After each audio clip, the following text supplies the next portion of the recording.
నమస్కారం. వినిపించే కథల ఆత్మీయ శ్రోతలకు వెంపటి కామేశ్వరరావు సాదర స్వాగతం. ఈనాటి 695వ వినిపించే కథ VK 695 శ్రీమతి అద్దేపల్లి జ్యోతిగారి కథ తెర వెనక మనిషి. రచయిత్రి శ్రీమతి అద్దేపల్లి జ్యోతిగారు వినిపించే కథల శ్రోతలకు పరిచితులే. గతంలో వారి కథలు మనిషికి కావలసినది 435వ వినిపించే కథగా, శంకిగాడి పెళ్లి 512గా, మూడేళ్లకో వసంతం 543గా, ఓ ప్రేమ కథ 579గా, దేవుడి పెళ్లికి 628గా, స్ఫూర్తి 640గా, ఇదో రకం 677వ వినిపించే కథగా వినిపించాను కదా. వారు చాలా కథలు, కవితలు, వ్యాసాలు, పాటలు రాశారు. ఆగస్టు 15 సినిమాకి జీవితం ఓ వరం తేలికేం కాదుగా నెగ్గడం అనే పాట రాశారు. వివిధ పత్రికల్లో వారి కథలు ప్రచురించబడ్డాయి. కొన్ని కథలకు బహుమతులు లభించాయి. కొన్ని పురస్కారాలు, నాగభైరవ కోటేశ్వరరావు గారి స్ఫూర్తి అవార్డు, ఉగాది పురస్కారాలు అందుకున్నారు. ఈ కథను ఆశాంతం చదివి అర్థవంతమైన, సందర్భోచితమైన ముఖచిత్రాన్ని అందంగా చిత్రీకరించి థంబ్నెయిల్గా రూపొందించిన మిత్రులు, రచయిత శ్రీ ఉదయ భాస్కర్ సంబరాజు గారికి ధన్యవాదాలు, అభినందనలు, ఆశీస్సులు. ఈ కథను నేను వినిపించిన తీరు మీకు నచ్చితే లైక్ చేయండి, మీ కాంటాక్ట్స్కి షేర్ చేయండి. మీ అమూల్యమైన అభిప్రాయాన్ని కామెంట్ రూపంలో నాకు తెలియజేయండి. నా వినిపించే కథలు ఛానల్కి సబ్స్క్రైబ్ చేసి మీ ఆదరణ, అభిమానం, ప్రోత్సాహం అందిస్తూనే ఉండాలని మనవి చేస్తూ కథ వినిపిస్తాను. సామాన్యంగా ఉండే నన్ను మదన్ ఇష్టపడుతున్నాడు అనిపించింది. అతన్ని కాదు అనడానికి నాకేం కారణమూ కనిపించలేదు. మధ్యతరగతి కుటుంబం మాది. నా పెళ్ళి పెద్ద సమస్య అనుకున్నది మదన్ని పెళ్లి చేసుకుంటాను అని చెప్పగానే మా ఇంట్లో ఎలాంటి అభ్యంతరం ఎదురు కాలేదు. ఎంతో కొంత మొత్తం ఇచ్చి పెళ్లి కానిచ్చి ఊపిరి పీల్చుకున్నారనే చెప్పాలి. పెళ్ళైన కొన్ని రోజులు బాగానే ఉన్నాడు మదన్. తర్వాత అసలు రంగు చూపించడం మొదలుపెట్టాడు. నువ్వేమైనా అందగత్తివనుకున్నావా నిన్ను కోరి నేను పెళ్లి చేసుకున్నందుకు అనేవాడు. ఏదో వేళాకోళం చేస్తున్నాడు, సరదాగా ఆట పట్టిస్తున్నాడు అనుకునేదాన్ని. రోజు అదే మాట అంటుంటే విసుగొచ్చి, మరెందుకు చేసుకున్నావు? నేనే నీ వెంట పడలేదు, నువ్వే నా వెంట పడ్డావు అన్నాను కోపంగా. అడిగావా? ఇలా ఎప్పుడు అడుగుతావా, ఎప్పుడు చెబుదామా అని ఎదురు చూస్తున్నా. రమ్య అని ఆమెను చాలా ప్రేమించా. ఎంత అందగతో తెలుసా, చూస్తే ఈర్ష్యతో కుళ్ళుకుంటావు అన్నాడు. నాకు చాలా కంపరంగా అనిపించింది. మరి దాన్నే చేసుకోపోయావా అన్నాను కోపంగా. అదే చెప్తున్నా, కొత్తలో బాగానే మాట్లాడేది. తర్వాత నాకన్నా అందగాడు, నాకన్నా డబ్బును వాడు దొరికాడు, ఇక తనకి నేను కనపడలేదు. అందుకే ఆ కసి కోపంతో నీ వెంట పడ్డా. నువ్వు చాలా సులువుగా పడిపోయావు. నువ్వు అందగత్తెవని నీ వెనకపడలేదు. ఏదో కొంచెం కథలు, కాకరకాయలు రాస్తావని, ఇద్దరం కలిసి రాసి బహుమతులు తెచ్చుకుందామని నిన్ను పెళ్లి చేసుకున్నా. అంచేత నువ్వు ఒళ్ళు దగ్గర పెట్టుకుని బుద్ధిగా మంచి కథలు రాసి బహుమతులు తెచ్చుకో. ఇక నుంచి నువ్వు లత మదన్ అనే పేరుతోనే కథలు రాయాలి. నేను మదన్ లత అని రాస్తాను. సాహితీ రంగంలో ప్రసిద్ధ రచయిత దంపతులుగా మనం పేరు, సంపాదన తెచ్చుకోవాలి అన్నాడు కరుగ్గా. నువ్వు అసలు మనిషివేనా? ఎవరో అమ్మాయి నిన్ను కాదు అందని నేను కథలు రాస్తానని నన్ను ప్రేమించినట్టు నటించి పెళ్లి చేసుకుంటావా? ఇలా చెప్పడానికి నీకు సిగ్గుగా లేదు అన్నాను కోపంగా. సిగ్గుపడితే పనులు కావే. నీలాంటి బిలో యావరేజ్ దానికి నేనే ఎక్కువ. మీ నాన్నేమైనా బోల్డ్ కట్నం ఇచ్చేసి పెళ్లి చేసేస్తాడు అనుకున్నావా? నీకోసం రాకుమారుడు వచ్చేస్తాడు అనుకున్నావా? ఆరవడం ఆపి నేను చెప్పినట్టు చెయ్యి. పాత పుస్తకాలు తెచ్చాను, అవి చదివి రాయి. రాసిన ప్రతి కథకి బహుమతి రావాలి. ఏం చేస్తావో, ఎలా రాస్తావో నాకు తెలియదు అంటూ పుస్తకాలు నా ముందు పడేసి బయటికి పోయాడు. ఏదో ఉద్యోగం చేస్తున్నాడు, పుస్తకాల పబ్లిషింగు, సొంతిల్లు ఉంది, తండ్రి లేడు, తల్లి కింద ఉంటుంది, పైన మనం ఉంటాం. మా అమ్మ అదో రకం మనిషి అంటే నిజం అనుకున్నాను. మదన్ లేనప్పుడు అత్తగారు ఏదో మాట్లాడబోతే పట్టించుకోలేదు. అయితే ఆవిడ కాదు తేడా, వీడే తేడా అన్నమాట అనుకుని నిట్టూర్చాను. నాకు కళ్ళమ్మట నీళ్లు రాలేదు. మనసు అదో రకమైన నిర్వేదానికి గురైంది.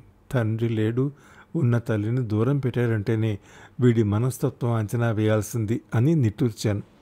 ఇప్పుడు అనుకుని ఏం లాభం, జరగాల్సిన నష్టం జరిగిపోయింది. దూరంగా పాట వినిపిస్తోంది. అనాదిగా జరుగుతున్న అన్యాయం ఇదిలే, అదేమిటో ఆడదంటే మగవాడికి అలుసులే. మగవాళ్ల దౌర్జన్యాలు ఎన్ని విన్నా ఎన్ని చదివినా ఆడవాళ్ళు మోసపోతూనే ఉన్నారు. ఆ జాబితాలోనే నేను ఉన్నందుకు భారంగా ఉంది. పెళ్లితో ముడిపడిన బంధాన్ని సులువుగా వదిలి వెళ్ళిపోలేను. ఏం చేస్తాం, సర్దుకోవాల్సిందే అనుకుంటూ మనస్సుని సరిపెట్టుకున్నాను. ఒకరోజు మదన్ బయటకు వెళ్ళాక వండిన కూర పట్టుకుని కిందకి అత్తగారి దగ్గరకు వెళ్ళాను. ఆవిడ నన్ను చూసి చాలా ఆనందపడింది. ఆప్యాయంగా పక్కన కూర్చోబెట్టుకుంది. నీకు ఈ పాటికి మా వాడి సంగతి తెలుసుకుంటుందమ్మా. చిన్నప్పటి నుంచి వాడికి మొండితనం ఎక్కువ. వాడనుకున్నదే చెయ్యాలి. నేను ఆయన చెప్పి విసిగిపోయాం. పిల్లల్ని కంటాం కానీ వాళ్ళ రాతల్ని కనలేం కదమ్మా అంది బాధగా. అని నాకు వచ్చే వృద్ధాప్యపు పెన్షన్ కూడా వాడే తీసుకుంటాడు. ఏదో నామ మాత్రం నాకిచ్చి కన్న తల్లిని చూసే బాధ్యత తీసుకోడు కానీ అంటూ కళ్ళొత్తుకుంది ఆవిడ. మీరు బాధపడకండి, మీకేదైనా అవసరమైతే నాకు చెప్పండి అన్నాను ఆమె చేతి మీద చెయ్యి వేసి మృదువుగా నొక్కుతూ. వెళ్ళమ్మా, వాడు వచ్చి చూశాడు అంటే అరుస్తాడు. మనిద్దరం కలిసి మాట్లాడుకున్నట్టు వాడికి తెలియకూడదు అంది ఆవిడ భయపడుతూ. అప్పుడే రారండి, భయపడకండి.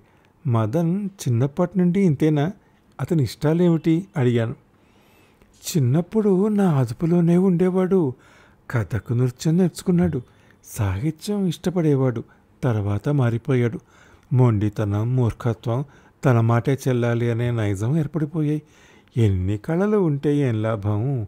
అసలైన మంచితనం, మానవత్వం, దయ లేనప్పుడు అంది నిట్టూరుస్తూ. అని ఏదెలా ఉన్నా మంచి అమ్మాయిని కోడలుగా తీసుకొచ్చాడు అంది నా బుగ్గలు పుణుకుతూ ఆవిడ. నేను నవ్వుతూ, అప్పుడే నా మంచితనం మీకెలా తెలిసింది అన్నాను. వాడిని కన్న తల్లినమ్మా. వాడు నా గురించి నీకు ఏం చెప్పాడో ఊహించగలను. అయినా వాడు లేనప్పుడు చూసి నా కోసం వండిన కూర తీసుకొచ్చి ఇచ్చావు.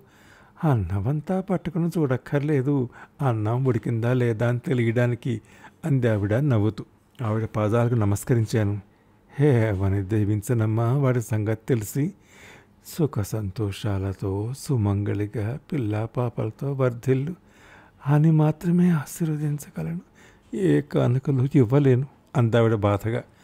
కానుకలు అక్కర్లేదండి, మీ ఆశీర్వాదం చాలు అన్నాను తృప్తిగా, ఆవిడ మంచితనానికి ఆనందపడుతూ. లోకంలో సహజంగా అత్తగారు చెడ్డగా ఉంటారు. నా అదృష్టం మంచి అత్తగారు దొరికారు అన్నాను ఆవిడ్ని ఆలింగనం చేసుకుంటూ. అబ్బో, ఒక్క చూపులోనే నా మంచితనం తెలిసిపోయిందా అందావిడ నవ్వుతూ. అన్నం మెతుకు సామెత మాకు కూడా తెలుసు అన్నాను నవ్వుతూ. అబ్బో, గడుసు దానివే, ఈ మాత్రం గడుసుదనం ఉండాలే నా కొడుకు దగ్గర నెగ్గుకు రావాలంటే అందావిడ నవ్వుతూ. మా అమ్మ నాన్నలకి ఏమీ చెప్పలేదు, ఎందుకు వాళ్ళను బాధ పెట్టడం అని. అంతా బాగుందని చెప్పాను. కొంతలో కొంత ఊరట మా అత్తగారి ప్రేమ, అభిమానం. అతని మీద కోపం, కసి కథల్లో రాసి బహుమతులు పొందుతున్నాను. కానీ ఆ సొమ్ము కూడా అతనే వాడుకుంటాడు. ఏదో కొంచెం ఇంట్లో వాడకానికి ఇస్తాడు అంతే. అదే పొదుపుగా వాడి కొంచెం సొమ్ము దాచి అత్తగారి అవసరాలు తీరుస్తూ ఉంటాను. ఒకసారి దగ్గర ఊళ్ళో సాహితీ సభ ఉంటే నన్ను కూడా తీసుకెళ్లాడు. ఎక్కువ మాట్లాడొద్దని ముందే వార్నింగ్ ఇచ్చాడు. ఆ సభలో ఒక రచయిత్రి పరిచయం అయ్యారు. ఆ రాత్రి వారింట్లో పడుకోమని ఆహ్వానించారు. ఆమె చాలా అభిమానంగా, ప్రేమగా మాట్లాడారు. అదృష్టవంతురాలివి, మదన్ లాంటి మంచివాడు నీకు భర్తగా దొరికాడు అనగానే ఆగలేక అతని విషయం బయటపెట్టాను. ఆశ్చర్యపోయింది. ఎంత మంచి రచయిత ఇలా ప్రవర్తిస్తాడా అంటూ నమ్మలేకపోయింది. కానీ నా కన్నీళ్లు చూసి, అయ్యో అవునా, నేనేమన్నా సాయం చేయగలనా అంది. మీరు చేయగలిగితే కొంచెం సొమ్ము సాయం చేయండి, ఈ విషయం ఆయనకు చెప్పకండి అని ప్రాధేయపడ్డాను. అలాగే, తప్పకుండా అని కొంత సొమ్ము ఇచ్చింది. ఇలాంటి మేక వన్నె పులుల్ని వదలకూడదు అంటూ ఆవేశపడింది ఆవిడ. ఒక్క పులిని వదిలించుకోవాలనుకుంటే మన చుట్టూ ఎన్నో పులులు. భర్త వదిలేసిన ఆడది అంటే మరింత చులకన. అందుకే అతనితోటే ఉంటున్నాను. మన సమాజంలో ఎంతోమంది ఆడవాళ్ళు ఇష్టం లేని సంసారాలు చేస్తున్నారు. అందులో నేను ఒకదాన్ని అన్నాను నిట్టూరుస్తూ. ఎంత నయవంచన, ఎంత బాగా రాస్తాడో. ఆడవాళ్ళు స్వేచ్ఛ, స్వాతంత్రం, ఆర్థిక స్వాతంత్రం అంటూ అంతా రచనల వరకే. ఆశ్చర్యంగా ఉంది. కానీ మొదటి పరిచయంలోనే నీ బాధను నాతో పంచుకున్నావంటే నువ్వెంత బాధపడకపోతే నాతో పంచుకుంటావు నీ బాధని నేను అర్థం చేసుకోగలను. నీకెప్పుడు ఎలాంటి సాయం కావాలన్నా నన్ను అడుగు, మొహమాట పడకు. నేనెవరికీ నీ భర్త గురించి చెప్పనులే అందావిడ అభయమిస్తూ. కాలం ఎవరి కోసం ఆగదు. మన కష్ట సుఖాలతో దానికి పనిలేదు. నాకు ముందు అమ్మాయి, తర్వాత అబ్బాయి పుట్టారు. ఎవరైనా సంతానంగా ముందు అబ్బాయిని కంటారు, నువ్వేమిటి అమ్మాయిని కన్నావు అని సాధించేవాడు. సైన్స్ చదువుకున్నావు కదా, అందులో నీ పాత్ర ఎక్కువని నీకు తెలుసుగా. కోపంగా అన్న నా మాటలకి, నీకు పిల్లలు పుట్టాక తెలివి నోరు పెరిగిపోయింది అనేవాడు. అంతా నీ దయ అనేదాన్ని. కాలగర్భంలో అమ్మ, నాన్న, అత్తయ్య గారు కలిసిపోయారు. కలం పేరుతో రాస్తూ సెల్ డ్యూయల్ సిమ్లో ఇంకో నెంబర్లో బ్యాంక్ అకౌంట్ ఓపెన్ చేసి డబ్బులు సేవ్ చేసుకుంటూ అవసరాలకు వాడుకుంటున్నాను. నన్ను సాధించటం మానేసి అమ్మాయి హిమజను సాధించడం మొదలుపెట్టాడు.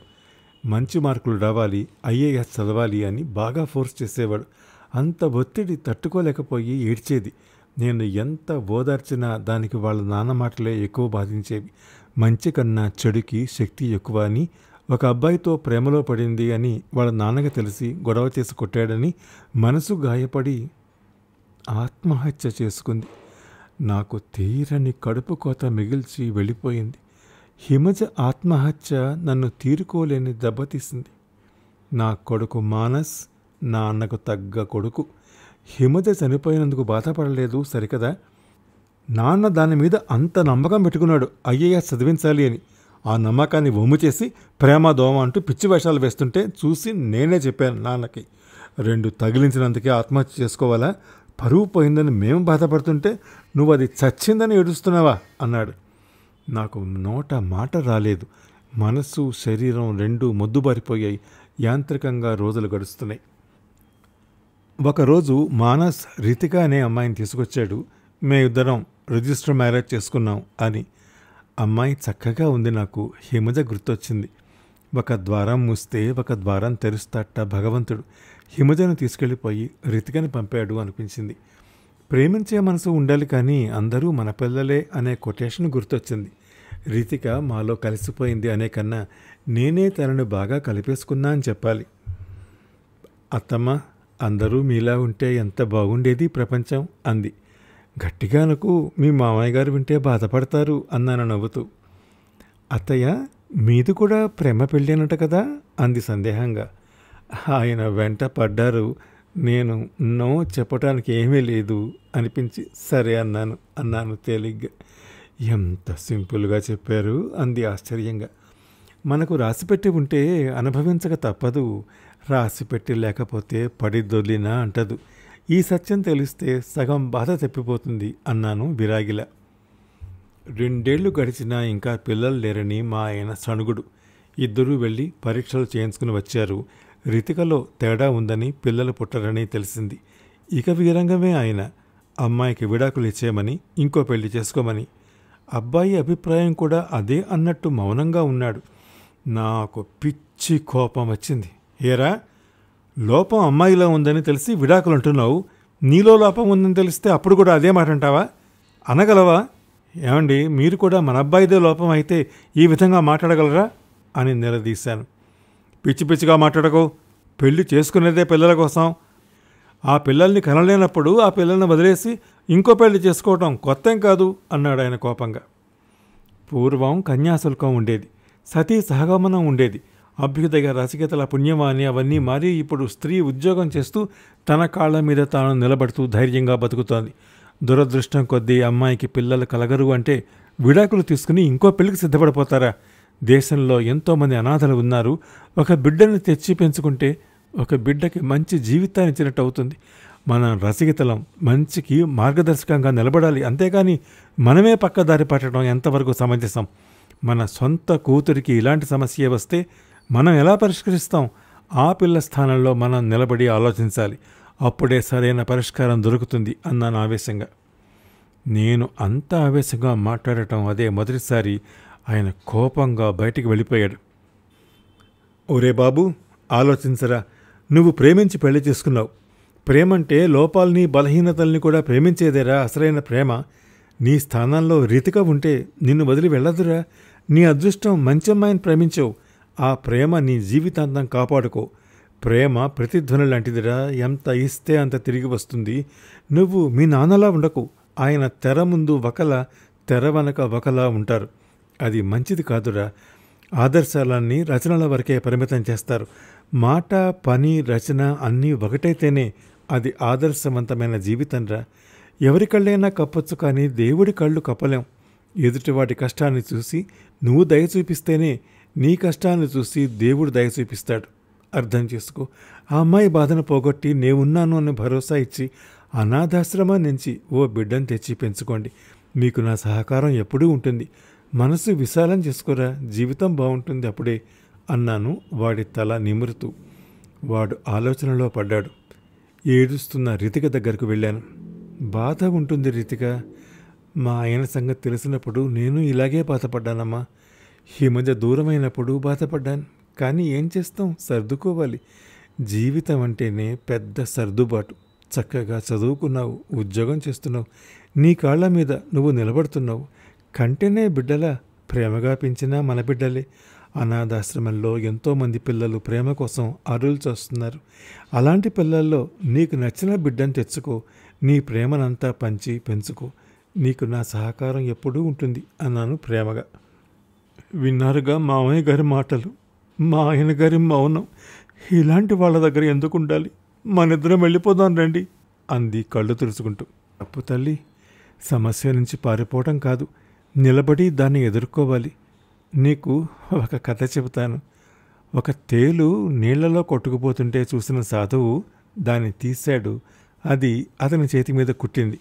అతను విదిలించేసరికి మళ్ళీ నీళ్లలో పడింది. మళ్ళీ దాన్ని కాపాడాడు. మళ్ళీ అది కుట్టింది. మళ్ళీ చెయ్యి విదిలించేసరికి మళ్ళీ నీళ్లలో పడింది. ఇలా 4-5 సార్లు జరిగేసరికి పక్కన ఉన్న అతను, ఎందుకు అది కుడుతోందని తెలిసినా దాన్ని కాపాడుతున్నావు అన్నాడు. దానికి సాధువు నవ్వి, అది చిన్న ప్రాణి, దాని స్వభావమే కుట్టడం. నేను మనిషిని, పైగా సాధువుని, సహనం నా లక్షణం. చిన్న ప్రాణే దాని స్వభావం మార్చుకోకపోతే ఆలోచించగల నేను నా స్వభావాన్ని కాపాడే తత్వాన్ని ఎందుకు వదులుకోవాలి? అందుకే దాన్ని కాపాడుతున్నాను. కుట్టడం దాని స్వభావం, కాపాడటం నా లక్షణం అన్నాడు సాధువు నవ్వుతూ. ఎన్నిసార్లు కుట్టినా దాన్ని కాపాడి గట్టు మీద పెట్టి వెళ్ళిపోయాడు. సమస్యలు, కష్టాలు లేని జీవితం ఉండదమ్మా. ధైర్యంగా ఎదుర్కొని నిలబడేవాడే అసలైన మనిషి. చదువుకున్న దానివి, నీకు ఇంతకన్నా వివరంగా చెప్పక్కర్లేదనుకుంటున్నాను. మనసుని సరిపెట్టుకో. నీ భర్తని నీ ప్రేమతో గెలుచుకో. పరిస్థితులన్నీ బాగున్నప్పుడు ఎవరైనా నవ్వుతారు. పరిస్థితులు ఎదురు తిరిగినప్పుడే మనం నవ్వుతూ ఎదుర్కోవాలి అన్నాను. ఆమె కళ్ళల్లో ఆత్మవిశ్వాసం కనబడింది. నా ప్రయత్నం ఫలించినందుకు తృప్తిగా అనిపించింది. 695వ వినిపించే కథ శ్రీమతి అద్దేపల్లి జ్యోతిగారి కథ తెర వెనక మనిషి విన్నారు. ఈ కథను నేను వినిపించిన తీరు మీకు నచ్చితే లైక్ చేయండి. మీ కాంటాక్ట్స్కి షేర్ చేయండి. మీ అమూల్యమైన అభిప్రాయాన్ని కామెంట్ రూపంలో నాకు తెలియజేయండి. నా వినిపించే కథలు ఛానల్కి సబ్స్క్రైబ్ చేసి మీ ఆదరణ, అభిమానం, ప్రోత్సాహం అందిస్తూనే ఉండాలని మనవి చేస్తూ సెలవు తీసుకుంటున్న మీ వెంపటి కామేశ్వరరావు.